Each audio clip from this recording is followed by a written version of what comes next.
제 인생 책 중에 하나가 될 수 있을 것 같아요. 이 책을 통해서 부동산에 좀 적용할 수 있는 3가지에 대해서 좀 말씀을 드리도록 하겠습니다. 세비치님, 2024년 올해도 이제 다 가서 연말이 됐는데 세비치님이 또 올해 인상 깊게 읽은 책이 있으신가? 그게 궁금해서 여쭤보고 싶어요. 안 그래도 제가 이런 기회가 되면 정말 이 책 진짜 소개하고 싶다라는 책이 있었거든요. 마침 저희 PD님께서 질문해 주셔가지고 제가 최근에 읽었던 책 중에 제일 좋았던 거 하나 말씀드릴게요. 근데 이게 어떻게 보면 제 인생 책 중에 하나가 될 수 있을 것 같아요. 이게 어떤 책이냐면 찰리 먼거의 가난한 찰리의 영감이라는 책이에요. 찰리 먼거는 워렌 버핏이랑 같이 계속 동업도 하시고 같이 이제 협업하시고 이제 그런 분은 되게 유명하잖아요. 저도 찰리 먼거라는 분이 있었지라고 생각했는데 이 책을 통해서 그분이 어떤 생각을 가지고 계속 살아왔고 워렌 버핏은 그분에게 어떤 영향을 받았는지 확실히 알 수 있었거든요. 제 채널을 보시는 분들이 대부분 이제 부동산에 관심이 많으시잖아요. 그렇죠? 그래서 여기 나오는 이제 내용 중에서 부동산에 좀 적용할 수 있는 3가지에 대해서 좀 말씀을 드리도록 하겠습니다. 일단은 첫 번째는요.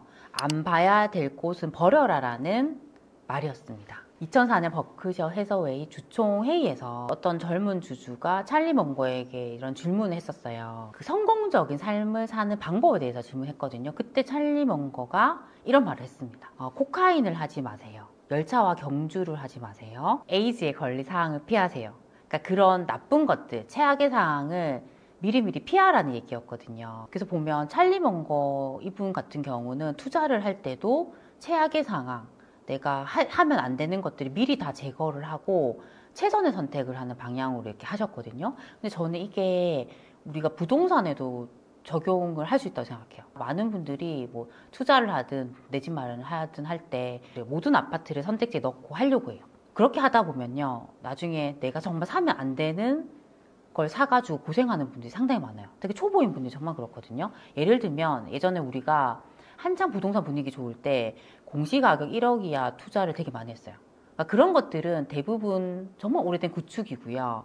전세가율만 높아요. 그러니까 전세가율이 높다 보니까 내 돈이 하나도 안 들어가거나 아니면 뭐 1,000만 원, 2,000만 원 그 정도만 있으면 그런 아파트 살 수 있는 거예요. 근데 이런 아파트는 실거주자도 살고 싶어 하지 않아요. 너무 낡았고 위치도 별로고 외곽이고 이렇거든요. 오직 이런 아파트는 이제 투자자들에 의해서 움직이는 거죠. 투자자가 이거 받아주면 가격이 올라가고 이렇게 되는 형태거든요. 근데 분위기가 좋을 때는 그걸 받아줄 수 있는 사람이 많은데 지금 분위기 최근에 되게 안 좋았을 때는 이게 어떤 상황이 펼쳐지냐면 팔리지도 않고요. 이 전세가율이라는 것이 계속 높지 않아요. 결국에 떨어지거든요.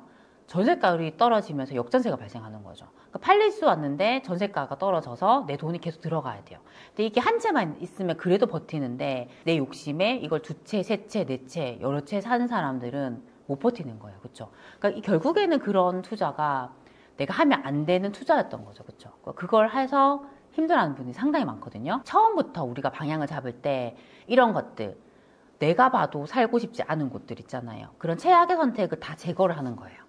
그걸 제거할 때 저는 어떤 식으로 하냐면 결국 가격을 봐요.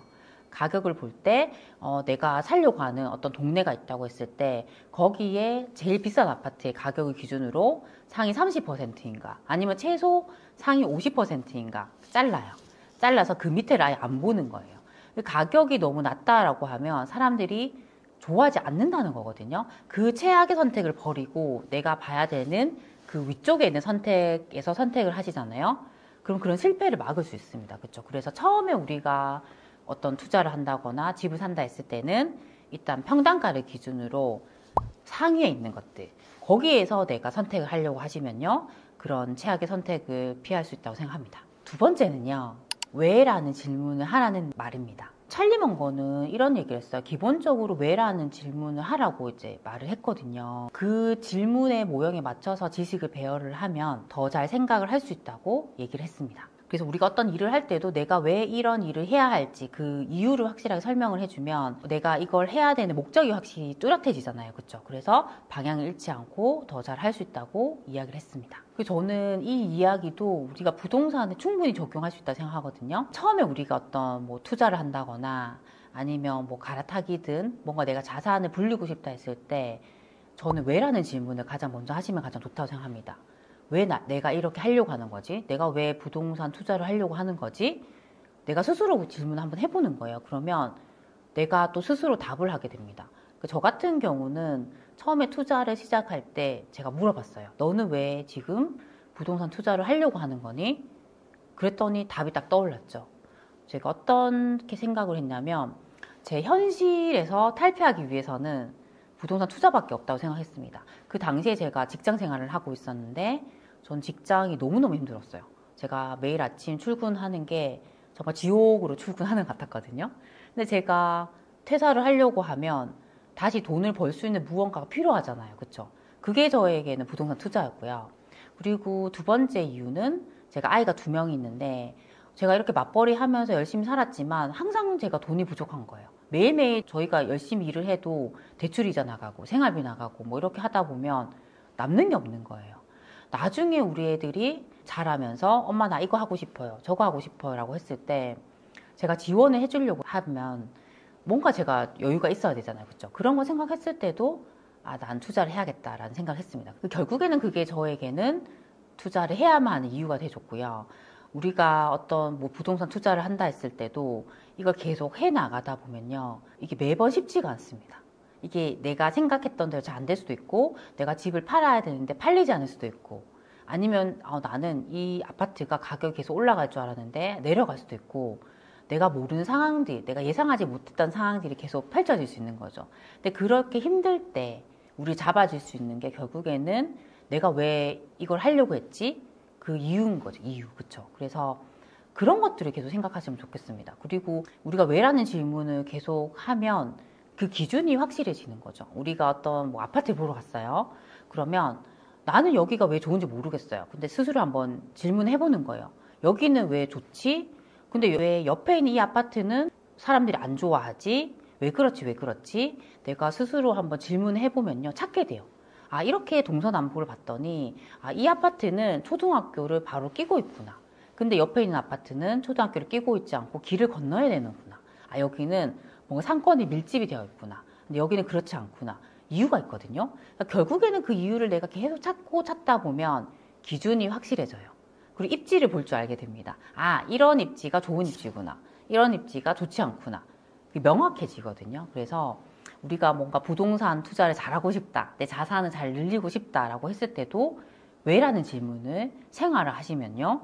훨씬 더 잘할 수 있습니다. 그리고 세 번째로 찰리먼거가 했던 이야기가 있습니다. 아주 좋은 기업을 적당한 가격에 사는 것이 적당한 기업을 아주 좋은 가격에 사는 것보다 낫다라는 얘기죠. 결국에는 그 얘기는 좋은 기업을 사라는 거예요. 그래서 찰리먼거 같은 경우에도 보면 투자를 하는 주식을 살 때 우량주나 조금 더 확실히 좋은 기업의 주식을 사는 방향으로 많이 했어요. 워싱턴 포스트나 코카콜라나 질레트 같은 그런 좋은 기업을 적당한 가격으로 사는 투자의 방식을 했습니다. 근데 저는 이게 부동산에 똑같이 적용될 수 있다고 생각해요. 예전 같은 경우는요. 우리가 집을 몇 채를 사도 크게 힘든 게 없었어요. 왜냐하면 그때는 취득세 중과라는 게 없었기 때문에 우리가 몇 채를 사도 세금이 그렇게 많이 내지 않았고요. 그리고 뭐 이걸 1년 정도 보유하면 일반 가격에 팔 수 있었어요.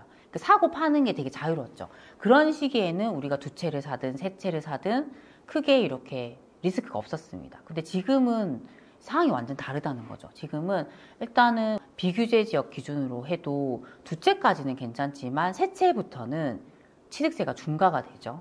그리고 나중에 종부세도 내야 되죠. 팔 때도 양도세라는 것도 내야 되죠. 그러니까 이거를 계속 섣불리 이걸 많이 늘려가지고는 세금 폭탄을 맞게 되는 거죠. 그렇죠? 그래서 우리가 되게 처음에 우리가 살 때부터 세금에 대한 부분을 인지하고 사야 돼요. 근데 그렇게 아무리 한다 해도 지금은 최대 할 수 있는 게 2채거든요. 이 2채를 산다 했을 때 최대한 그래도 우리가 최선 선택을 해야 되는 거죠. 그래도 내가 내 돈으로 할 수 있는 최선 선택을 하는 방향으로 가셔야지 제일 안전하게 갈 수 있습니다. 그래서 만약에 난 5억 있어요. 그럼 이 5억을 쪼개서 2채를 사기보다는 이 5억을 뭉쳐가지고요. 제대로 된 하나를 사는 게 훨씬 좋은 전략이에요. 이렇게 사시고요. 나중에 내가 돈을 또 모아가지고 2번째 집을 사는 거죠. 이렇게 하는 게 좋지. 이걸 괜히 쪼개서 2채를 사고 3채를 사고 이렇게 해서는 그렇게 좋은 선택을 할 수 없다는 거죠. 그렇죠? 그래서 그런 식으로 우리가 좀 보시면 좋을 것 같고요. 결국에는 최근에 우리가 부동산 시장의 흐름을 보면요. 좋은 것이 많이 올랐다는 거예요. 제가 예시로 가져온 이 아파트 같은 경우는 서울의 서초구에 레미안 퍼스티지라는 아파트입니다. 이 아파트도 연식을 보면 구축이거든요. 근데 이 아파트의 시세 그래프를 보면 계속 상승했다는 거죠.